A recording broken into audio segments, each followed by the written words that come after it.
Bonjour et bienvenue sur la chaîne de Maître Phare Tarot. Alors, je vous accueille pour une toute nouvelle vidéo en lien avec l'analyse astrologique de la prochaine lunaison. Ce sera une pleine lune et elle aura lieu, du moins au-dessus des têtes nord-américaines, elle aura lieu le 26 décembre 2023. Pourquoi au-dessus des têtes nord-américaines et pas tout le monde?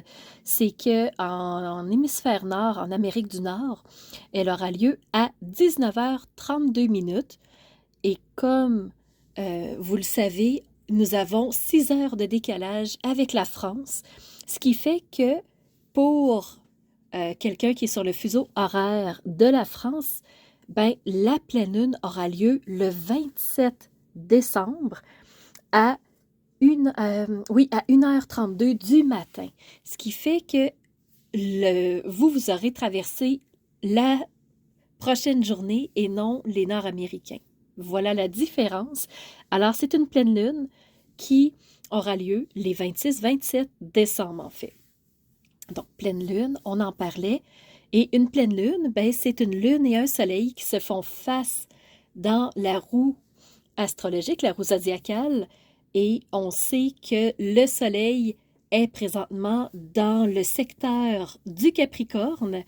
Donc, c'est la période d'anniversaire des Capricornes en ce moment. Joyeux anniversaire à tous nos Capricornes qui ont, qui ont déjà célébré leur anniversaire. Certains viennent tout juste et d'autres, ben, c'est à venir jusqu'à la mi-janvier certainement, donc jusqu'à temps qu'on soit dans le secteur du Verseau. Donc, Soleil en Capricorne, ben, c'est l'expression de qui nous sommes et comment on va s'exprimer. Ben, quand on est dans un signe de terre comme le Capricorne, ben, il est reconnu pour être un signe d'ambition, un signe, oui, perfectionniste, parce que dans le fond, il va faire des efforts autant qu'il faut sur une durée, peu importe. L'important, c'est qu'à un moment donné, il réussira tôt ou tard, le Capricorne. Alors, le Soleil est dans ce secteur-là, signe ambitieux, travaillant, perfectionniste, qui vise toujours le sommet de la montagne. Donc, il a toujours les yeux rivés sur son objectif, peu importe combien de temps ça va lui prendre. Alors, le Soleil, il se trouve dans ce secteur-là, donc il va être teinté des caractéristiques du Capricorne pour cette lunaison. Donc, pour la pleine lune, et ensuite la nouvelle lune se fera, elle aussi, dans le signe du Capricorne le 11 janvier, mais j'y reviendrai plus tard. Alors, quand on parle d'une pleine lune, on disait un peu plus tôt, c'est une lune qui se trouve en face du soleil dans la roue zodiacale. Alors, le signe qui se trouve complètement à l'opposé du Capricorne, c'est un signe d'eau, c'est le Cancer. Alors, la lune, elle est chez elle. C'est la maîtresse du Cancer et elle est dans son secteur. Elle a retrouvé sa maison à elle, son territoire à elle. Elle est confortable dans sa maison. Donc, la lune, c'est l'intuition, c'est les ressentis et le Cancer, ben, représente les émotions aussi. Donc, la lune est teintée d'émotivité, est teintée d'attention pour les autres, est teintée de sensibilité pour l'autre. Et le Cancer, c'est aussi un signe qui s'inquiète beaucoup pour son foyer, pour ses proches, pour son noyau familial. Alors, le Cancer, c'est ça, c'est le noyau familial, c'est la protection de ses précieux, c'est, oui, la sensibilité, l'émotivité. Alors, la Lune, elle se trouve dans ce secteur-là, sûr et certain que ça va paraître au niveau émotif. Pour nous, si on est bien aspecté en tant qu'être humain, et si on est mal aspecté par cette pleine lune, ben ça peut arriver qu'on ait des émotions en dents de scie, qu'on ait des explosions émotives, que, tu sais, vous savez, les volcans émotionnels, ça pourrait arriver. Alors, reste à voir comment ça va jouer pour tous et chacun. Je vous invite à aller voir votre signe astrologique qui sortira le 24 décembre. Alors, vous allez pouvoir aller voir ce signe-là. Il sort le 24 à minuit, heure de Québec. Donc, à 6 heures du matin, heure de France, ils seront disponibles. Ce qu'on peut en dire aussi, j'aime beaucoup regarder, premièrement, si on a des conjonctions. Alors, premièrement, on a une conjonction entre la Lune et Vesta. Vesta est présentement encore en Gémeaux. Vesta est en Gémeaux à 28 degrés. Elle est rétrograde pour l'instant.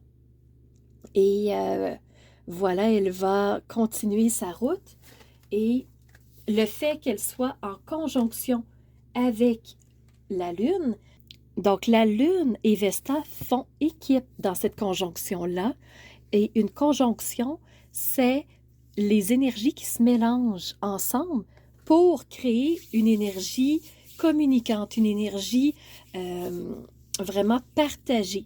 Vesta, c'est une astéroïde et c'est l'astéroïde du bien-être et de l'harmonie.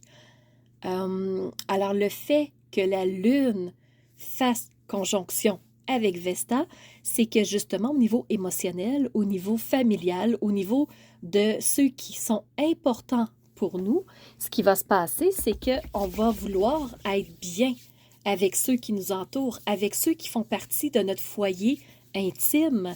Alors, pour cette pleine lune, qui se trouve être le 26 décembre au Québec et le 27 à fuseau horaire de la France, on va avoir une attention particulière. Et justement, dans ce temps de l'année, on se retrouve ensemble pour célébrer, pour offrir des cadeaux à ceux qu'on aime, pour leur manifester de l'attention, de la reconnaissance, de l'amour. Alors, c'est tout ça le temps des fêtes et c'est pas pour rien qu'on a une conjonction entre Vesta et la Lune cette année. Je regarde rapidement si on a d'autres conjonctions. On a, dans le signe du Sagittaire, on a Mercure qui est rétrograde en cette période du temps des fêtes. Et oui, ce qui veut dire que la communication, les déplacements, les voyages, les apprentissages intellectuels sont sous le signe de la rétrogradation. Certaines personnes vont vous dire attention à tout ça. Tout ce que moi je vous dirais, c'est portez donc un regard vers vous et allez donc voir de quelle façon vous communiquez avec vous-même, de quelle façon vous parlez de vous quand vous êtes en communication avec les autres. Est-ce que c'est une communication positive, négative? Donc, j'en parle beaucoup dans les vidéos où les signes sont concernés par Mercure, parce que Mercure, en étant rétrograde, il nous invite à tourner nos yeux vers nous. Alors, Mercure et Mars sont en conjonction. Alors, communication, voyage, déplacement, on en parlait, c'est tout ça, Mercure.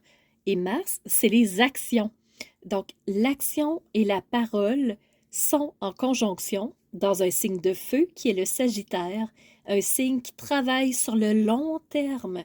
Comme le Capricorne, on travaille à aller chercher un résultat coûte que coûte, peu importe le temps que ça prendra.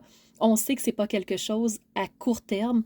On travaille tout comme quelqu'un qui fait une course d'endurance, on travaille sur la longueur.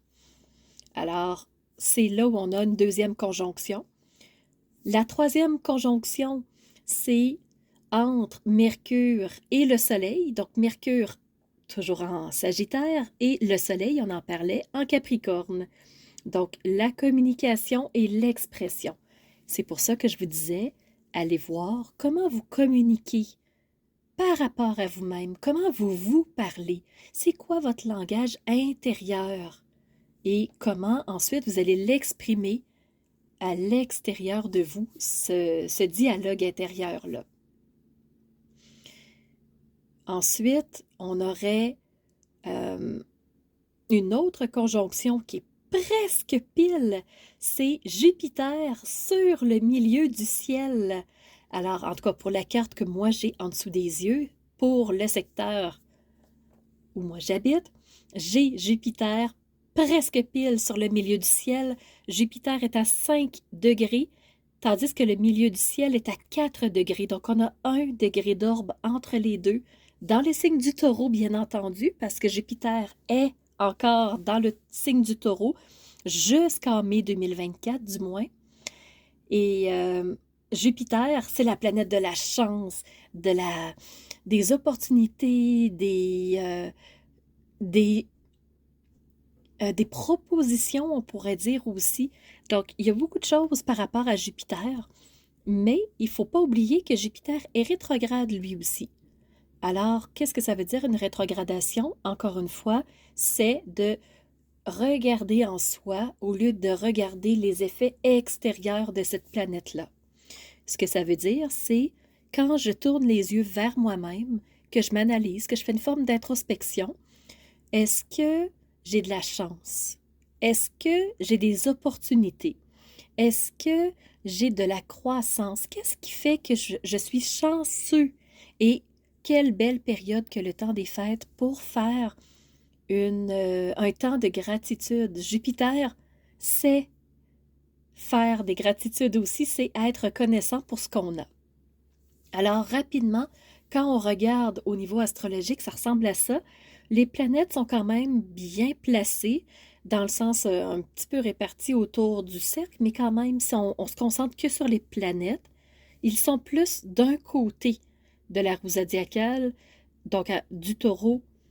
On fait une ligne jusqu'en bas vers le Scorpion et on regarde toute la partie droite, on va retrouver toutes nos planètes. Donc les énergies tirent sur un seul côté de la roue zodiacale, à part la Lune et on a nœud lunaire nord, on a les lunes noires, on a Vesta, mais c'est tout ce qu'on a. On n'a pas de planète en soi autre que la Lune du côté gauche de la roue zodiacale. Donc le côté émotif est tout seul de son côté, tandis que toutes les autres énergies sont à droite. Donc, ça se ressent ça aussi quand on prend le temps d'analyser. Je n'irai pas plus poussé que ça parce que je ne fais pas un cours astrologique, mais sachez que les énergies sont plus portées vers la droite. Donc, tous les signes à droite de la roue zodiacale sont plus touchés que le côté gauche. Quoique, on peut avoir des aspects et de toute façon, ça, je suis quand même assez d'accord avec d'autres astrologues qui disent que peu importe notre signe, on porte tous un petit peu de chacun des 12 signes. Donc, on se retrouve un petit peu dans chacun des 12, même que des fois plus dans un que dans le nôtre, notre signe solaire.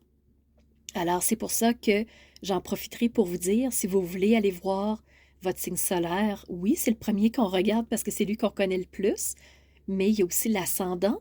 L'ascendant, c'est selon notre heure de naissance, donc ça vaut la peine d'aller voir notre signe ascendant, qui est notre jardin secret. C'est ce qu'on ne présente pas à la face du monde, mais c'est ce qui nous représente profondément.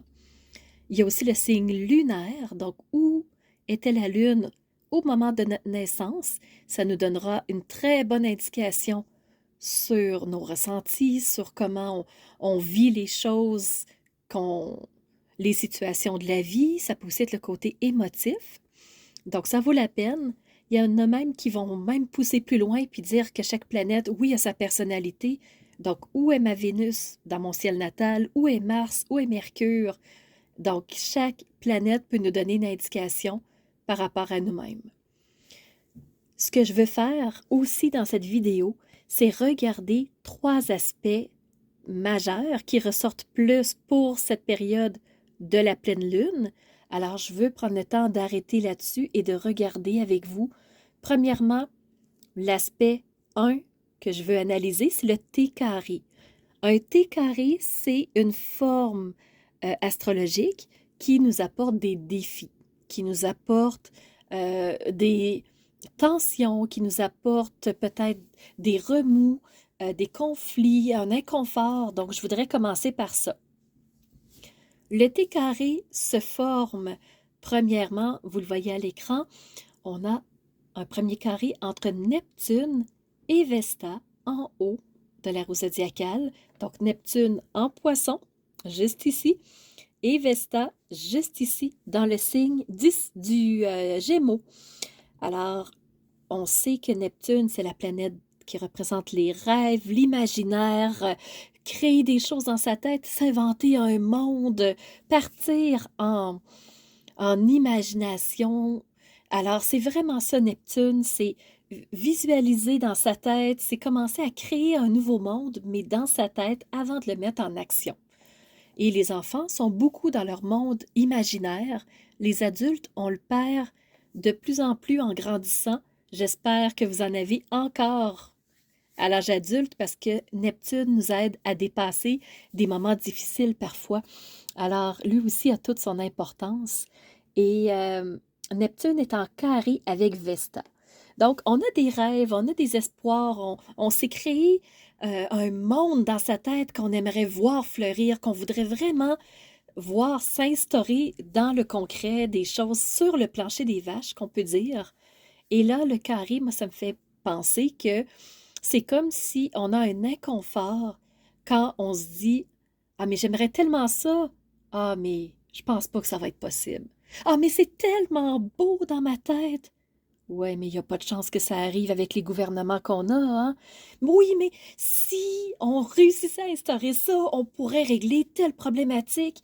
Donc, le fait qu'il y ait un carré avec ce qu'on s'imagine de beau dans sa tête, ben c'est comme si on se disait c'est trop beau pour être vrai. Moi, c'est à ça que ça me fait penser. C'est comme le jeune enfant qui croit au Père Noël, qui croit en sa magie, qui sait ce qui va arriver, que le Père Noël, c'est lui qui vient porter les cadeaux. On fait même des fois entendre des bruits.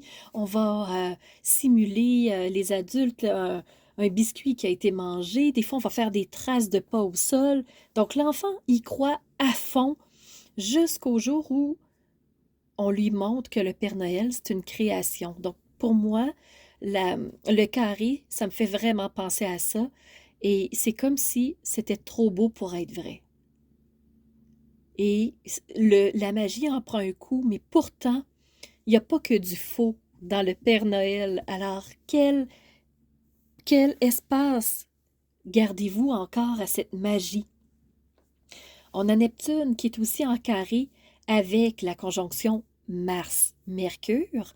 Donc, les rêves, l'imaginaire, c'est comme si c'était trop grand, trop grandiose, trop majestueux, trop parfait pour qu'on puisse le mettre en mots. On n'arrive pas à l'expliquer tellement on vibre dans ce qui pourrait être créé à partir de ce qu'on visualise, ce qu'on imagine. Et là, on se dit, ouais, mais comment je vais faire pour mettre ça dans le concret? Tu sais, j'ai pas assez d'argent, mon travail me le permet pas, je manque de temps, je vis en appartement, il me faudrait un terrain plus grand. Donc, c'est comme si on voit les obstacles et là, on a envie de se dégonfler, se décourager de par le carré. Mais c'est comme ça que je le vois. Et pourtant, la Neptune a tellement de potentiel pendant cette lunaison-là, mais il est en carré, autant avec Vesta, Mercure et Mars. Et le T carré, ben, c'est deux lignes carrées qui se ferment par une opposition, et l'opposition se crée entre Vesta et la conjonction Mars-Mercure. Alors, on a un inconfort aussi au niveau de ce qu'on serait capable de faire, au niveau de comment on pourrait expliquer avec des mots concrets ce qu'on aimerait, ce qu'on voudrait. Donc, il y a un inconfort, mais pourtant, c'est si beau, c'est si grand, ça pourrait tellement aider. Donc, il y a vraiment ce tiraillement-là et c'est un défi qu'on a à dépasser qui n'est pas impossible, loin de là. C'est totalement possible. Il faut juste sortir du c'est pas possible, j'y arriverai pas.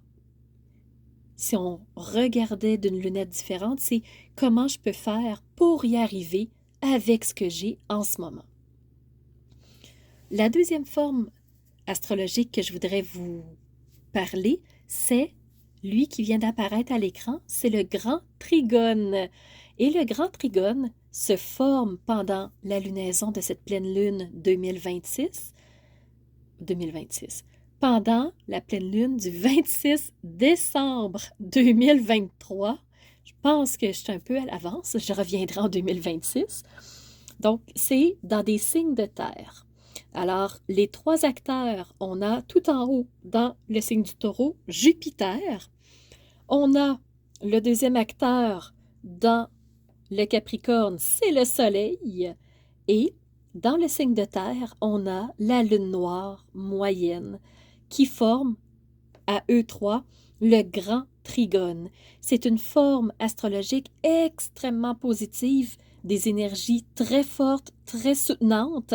Alors, ce grand trigone, il est mais bénéfique pour cette période de la pleine lune.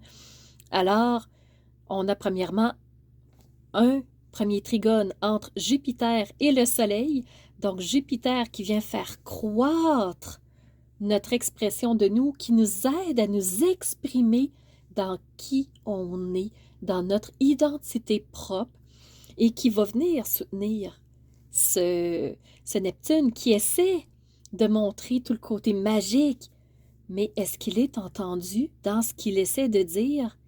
C'est une autre affaire avec Mercure en carré avec Neptune. Le deuxième trigone, c'est entre le Soleil et la Lune noire en Vierge. Alors, l'expression de soi, mais avec la Lune noire, c'est un grand trigone, donc énergie très favorable. La Lune noire va nous permettre d'accéder à des informations auxquelles on n'avait pas accès avant. On va connaître des choses, on va apprendre des choses, on va... nos pensées vont devenir claires par rapport à une situation et les informations qu'on va justement recueillir vont nous permettre de briller dans notre expression de nous-mêmes qui se trouve en Capricorne avec le Soleil. Et le troisième côté du grand trigone pour fermer le triangle, c'est un troisième trigone entre la Lune noire, toujours en Vierge, et Jupiter en haut, dans le signe du Taureau. Alors, faire croître les informations. Alors, qu'est-ce qu'on va apprendre? Qu'est-ce qu'on va savoir? J'ai hâte de voir. Donc, c'est dans une semaine. J'ai très, très hâte de voir. Et quand vous allez vous visionner l'analyse astrologique, il va rester encore beaucoup moins de jours que ça parce que je sors l'analyse astrologique le 22 décembre et la pleine lune, c'est le 26. Donc, vous allez peut-être même voir cette analyse astrologique-là après la pleine lune. Certains reviennent voir plus tard. Alors, je vous avertis tout de suite. Et la troisième forme astrologique, c'est celle que je mets à l'écran. Elle s'appelle le iode ou encore le doigt de Dieu. Et on est dans la période du temps des fêtes. Donc, on célèbre la naissance de Jésus, en fait. Alors, ce doigt de Dieu se forme avec deux quinconces, c'est les lignes vertes, et à sa base, le triangle est refermé avec un sextile. Des trigones, ce sont des lignes, des énergies incertaines. On ne sait pas si c'est positif ou négatif parce que ça dépend comment chacun va agir, quelle prise de position chacun de nous on va faire. Alors, ça peut aussi bien être positif que négatif en fonction des choix qu'on va faire. Le premier quinconce se trouve entre Vesta, qui est toujours en Gémeaux, et Pluton en Capricorne. Donc, Pluton qui continue sa route, petit train va loin, jusqu'en Verseau. Il rentrera en Verseau, mais seulement le 20 janvier 2024. Alors, ça s'en vient, mais pas tout de suite. Alors, quinconce, on ne sait pas trop si le fait que Vesta et Pluton soient en quinconce, ben Vesta, on savait que c'est le bien-être, c'est l'harmonie qu'on vise. Et Pluton représente la régénération, représente la déconstruction des constructions qui sont devenues incertaines, douteuses, dangereuses, qui sont trop fragiles. Alors, Pluton, ce qu'il fait, c'est qu'il va déconstruire quelque chose qui, avant, était solide, mais qui maintenant ne l'est plus. Quelque chose qui n'a plus sa place dans le but de créer de la place pour du nouveau. Et là, on a un inconfort avec Vesta parce qu'on a un quinconce. Donc, on ne sait pas trop si cette déconstruction-là, on va l'approuver ou si on va se braquer. Est-ce qu'on va l'encourager? Est-ce qu'on va la soutenir? Ou au contraire, on va la critiquer? Donc, reste à voir, mais ce quinconce-là ce qu'il représente, c'est une énergie incertaine entre Pluton et Vesta pour le premier quinconce. Le deuxième quinconce, ça part toujours de Vesta parce que Vesta est à la pointe du iode. Donc, c'est Vesta qui a la plus forte énergie dans cette figure astrologique-là. Il vibre beaucoup plus fort que Pluton et Vénus. Vénus qui est à la base de ce triangle-là, dans le signe du Scorpion, un signe d'eau. Alors, encore une fois, on ne sait pas si on va approuver ou pas, si on va être confortable ou pas. Et Vénus, c'est la planète de l'amour. C'est la planète des relations. C'est la planète des belles occasions, de profiter des bonnes choses, des belles choses avec douceur. C'est un peu comme envelopper de miel quelque chose pour que ça soit plus doux. Et comme Vénus est dans le signe du Scorpion, le Scorpion est un signe de profondeur. Aller jusqu'au fond des choses. Donc, est-ce que ça veut nous dire que Vénus va nous inviter à aller au fond de nos sentiments, de ce qu'on ressent pour l'autre? Est-ce que vraiment je suis en amour avec la personne? Est-ce que vraiment j'aime mon travail? Est-ce que j'aime l'endroit où je vis? Est-ce que j'aime les personnes qui se trouvent dans mon cercle intime?